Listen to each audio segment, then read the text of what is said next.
I know I'm probably gonna kick the hornet's nest if I do this, but you know what? I don't give a piece of shit! Ow! Shit!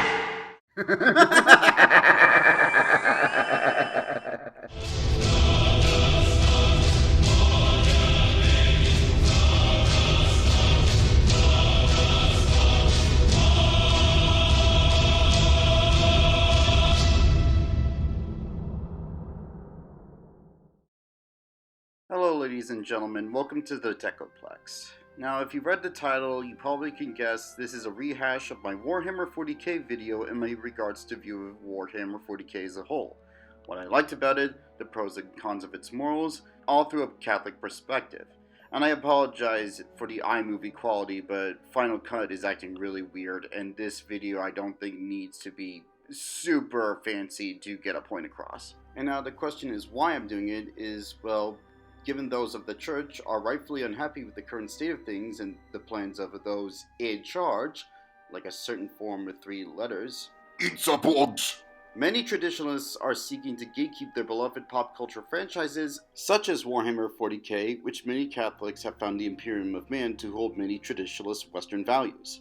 While true as that may be, how Catholic is it really? I might be reading the room completely wrong, but many trad Catholics seem to find this franchise and the Imperium faction within it as the ultimate infallible de facto space Catholicism and start using it as an excuse to act like pharisaical dicks to any Catholics who like space operas that have humans mingling with Xenos. I'm going to rehash what I liked about Warhammer 40k, what I dislike about it, and how Catholic the Imperium and Emperor Mankind actually are, and how much of it should we take seriously as Catholics.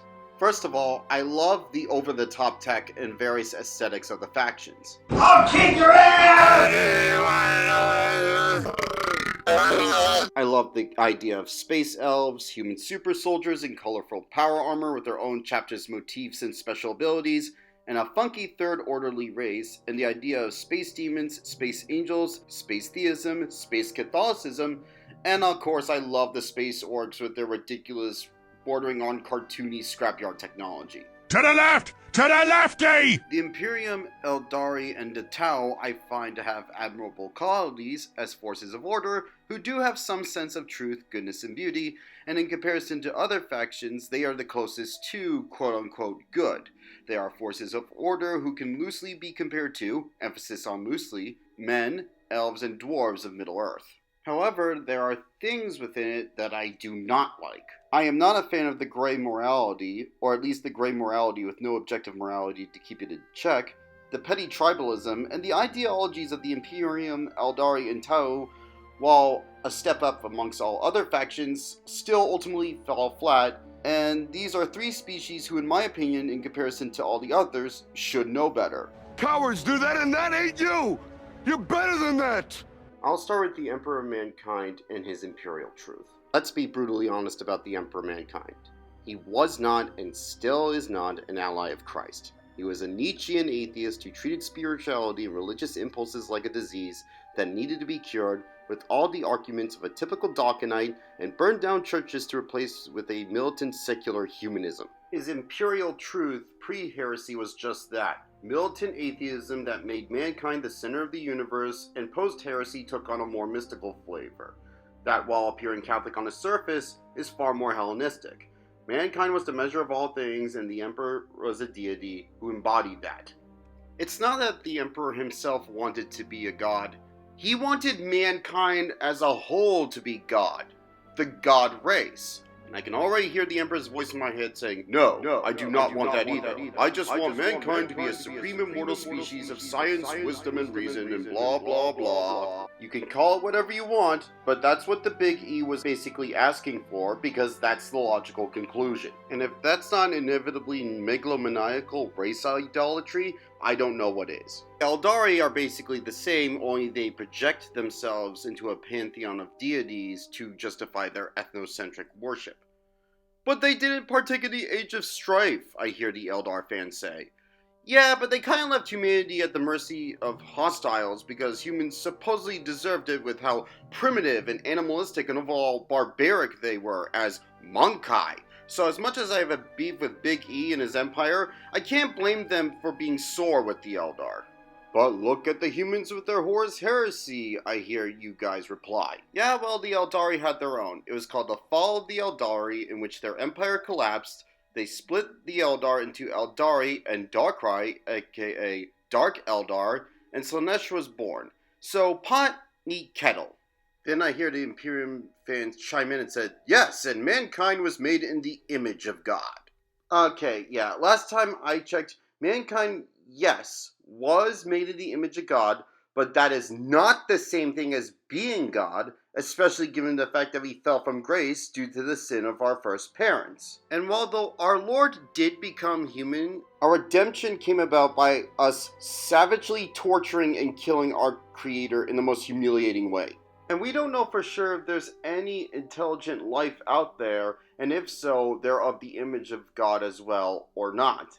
And when in the history of the human race has either completely secularizing civilization or deifying temporal things ever ended well? So I would kind of want to measure the good and the bad that a Catholic can learn from Warhammer 40k. It shows the value of cultural homogeneity. That's good. But it goes so far as deifying the human race and the Emperor as the avatar of that deification, and all other species, no matter how good, only fit to be either dead or slaves to humanity.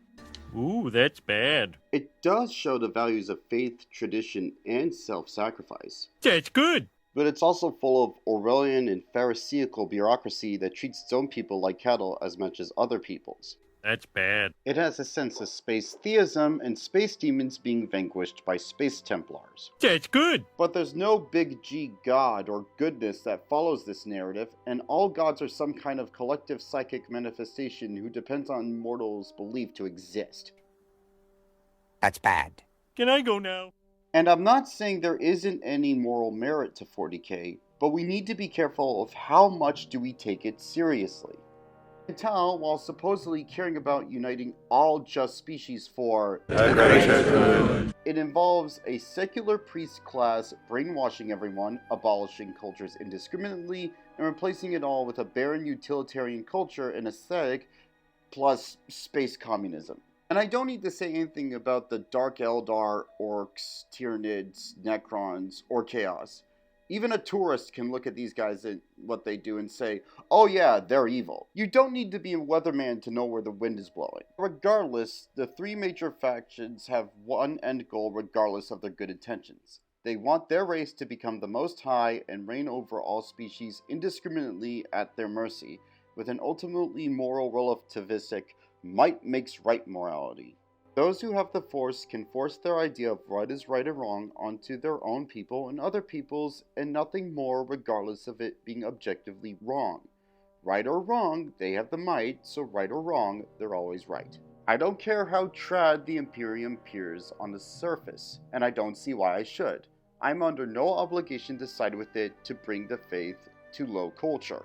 The imperial truth, both before and after the heresy, ultimately denies objective morality and a big G God and moral good that transcends all species. And the Emperor of Mankind spurns religion and wishes mankind to take on a more Promethean and Luciferian destiny. It's an ideology rooted in subjective morality, social Darwinism, noble lies, and appeal to the sin of pride. The dark side are they. Something that I, in my conscience as a Catholic, am strictly opposed to, no matter how tempting the times may be with the eroding of Western and some Eastern values. Never. I'll never turn to the dark side.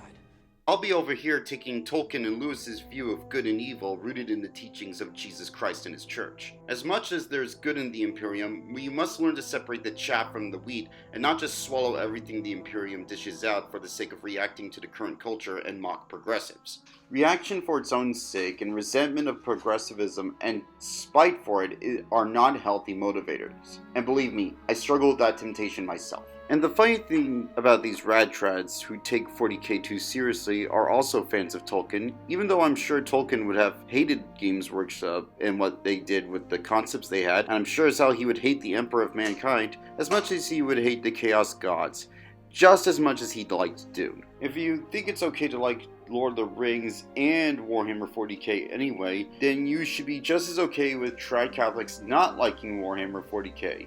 And liking traditional classic Disney for that matter. Because trads do love to use Tolkien to crap on trad Disney fans and call them fake Catholics and their fairy tales being sanitized. Which, I'm sorry, anything one shade lighter than Game of Thrones is considered sanitized nowadays. Just like anyone who questions DEI in entertainment is an istophobe. In my opinion, the Catholics should see 40k as a tragedy. The fact that three species who have admirable qualities and seem to be of the image of God amongst a galaxy of barbarians and devil worshippers, yet refuse to see the good in each other as well as refuse to submit to God, and even when given a chance, despite their belief in order, would rather have their own respective peoples reign in hell than serve in heaven alongside each other. As well as this universe being a cautionary tale that when you abolish the faith in the Lord, even the most rational, compassionate, and righteous sentient beings will justify doing the most evil things to each other as well as their own peoples, because there is no God of all to keep them in check. C.S. Lewis's Ransom trilogy, in my opinion, does a good job of showing a more nuanced view of God, aliens, outer space, and mankind's role in all of it, notably with the first two books, Out of the Silent Planet and Perelandra. In the first book, Out of the Silent Planet, the main character, Dr. Elwin Ransom, is kidnapped by a scientist and his associate and taken to Mars, known as the Unfallen Alien language as Malacandra, and there Ransom discovers three sentient races who live in harmony with each other. Under the Lord, who is known as the Old One, who we know as God the Father, Maleldil the Young, who incarnated as a human on Earth as Jesus Christ, and later on Perelandra is briefly referenced the third one, who we can assume to be the Holy Spirit. These three species are known as the otter and seal-like Harassa, who are poets, hunters, and gatherers, the tall, lanky, fluffy, troll-like Saroni, who are the philosophers, shepherds, and scribes, and the squatting, spastic, dwarf-like Perfifiltriki, who are the miners, craftsmen, and engineers. All of them with humans are known collectively as Hanau, the image of God, and are ruled over by angels, which in the unfallen tongue are called Eldilla, and the angelic planetary ruler known as an Oryarsa. Basically, imagine the Valar of Middle-earth if they were just swirling balls of light and each one ruled a planet and Morgoth ruled ours. In his interactions and his captors with the planet, Ransom realizes how fallen his own kind is, to the point they can't even define what humanity is because of our refusal to let that be defined by something higher than mankind itself, and how we have no right to spread our fallen nature to such peaceful worlds. In the next book, Perelandra, the story takes place on Venus, which the title is the unfallen name of the planet. Ransom is taken there by the Oryarsa of Mars because God has just created Hanau and a new Garden of Eden on that titular planet, and one of the antagonists from the previous book, Professor Herbert Weston, has traveled there possessed by the devil to tempt the first parents of that world to fall from grace and bring Venus under his control, and Ransom must convince the Eve of that world to resist the temptation. On this planet, Hanau look like humans with green hair and skin because due to Maleldil incarnating and becoming human, the human form has now become a permanent template for all sentient life in the future. During this time, Ransom wonders why he was sent there since Maleldil could redeem Venus if the first parents were to fall, which he realizes since mankind is now in the body of Maleldil, aka Christ, and had done so involving the brutal execution and resurrection of the creator of the universe, mankind now serves as extensions of Christ for all Hanau, and are tasked with protecting all Hanau from falling from grace so they never have to suffer as mankind does. I feel like this is a more balanced view of mankind's role. Yes, we had the honor of God the Son incarnating as a son of Adam, and the church fathers speak of this always being the case regardless if mankind fell from grace or not. But as spoken by Uncle Ben to Peter Parker, with great power comes great responsibility. It could be very well possible that there is sentient life out there, but it can also be possible that they are unfallen, as we should not burden them with our fallen nature. And if they are fallen, and the redemption spills over them too, then we are not entitled to treat them like trash for it when we were the ones who drove the nails into the hands that through which all things were made. But again, that doesn't mean there aren't Christian traditionalist values that can be found in 40k, just like we can find some in the Star Wars franchise pre-Disney and the original EU, but just like Star Wars, There are points where we must disagree. The Lord and the devil clearly do not work like the Force. The cosmos is not ruled by dualistic pantheism. Yes, it is beautiful that the Imperium's troops, Astartes, Sauritas, and Guardsmen devote themselves to the protection of humanity, but it's also horrible that the Emperor sought to do so by spurning God. Yes, the Eldari and Tau are ultimately opposed to the Imperium, but it's a tragedy that these two orderly and beautiful species along with humanity, who despite having a sense of truth, goodness, and beauty, cannot see the goodness and the image of God in each other and turn to idolatry in various shapes and forms instead of humbling themselves and standing alongside each other before God as a united force of order. Yes, Chaos, Tyranids, Necrons, Dark Eldar, and Orcs are a threat. But we also must acknowledge the vices of the orderly as much as their virtues and recognize the harm they do to their own people, and they should be held accountable for it in our critiques, not absolve them because they're trad looking. Must be mindful what these factions, and yes that includes the Emperor Mankind himself, get wrong as much as what they get right. We must be wise as serpents but also innocent as doves. We need to love what's behind us instead of always hating what's in front of us. And again, I'm not saying that's easy. I struggle with rage and lust a lot. I mean, 40K shows that dynamic with Korn and Slanesh. All you do is get home, play your tits, and with your ass at the same time. I'll kick you in the balls! Yes, there needs to be a supreme power, but the supreme power should exist for what is objectively good, beautiful, and true, and for the sake of lesser good powers who can be inspired to do good. That power needs to stay homogeneous, but it occasionally needs a foreign agent introduced to keep it from stagnating like any living organism. Ugly choices need to be made for the greater good at times of war, but that shouldn't be done so in such an arrogant and frivolous manner, and innocent and righteous lives lost from it should be seen as an unfortunate, or I dare say, horrific reality, not as an excellence to be exalted, which from where I'm standing, a notable amount of 40K rad-trad Catholics see it as an often to virtue signal how tough and righteous they themselves are. And again, we're made of the image of God, which is not the same as being God, especially when we fell from grace, and again, our redemption came from killing our Creator. So this concludes my video on my personal thoughts of Warhammer 40K as a Catholic. I'm not trying to start a war, and I'm not trying to be disrespectful, but again, I just see a lot of people within the traditionalist Catholic circle too eager to just get on board with the Imperium of Man without even considering, judging it beyond the surface. And maybe I'm getting this all wrong. Maybe I'm reading the room entirely wrong, and you can correct me in the comment section.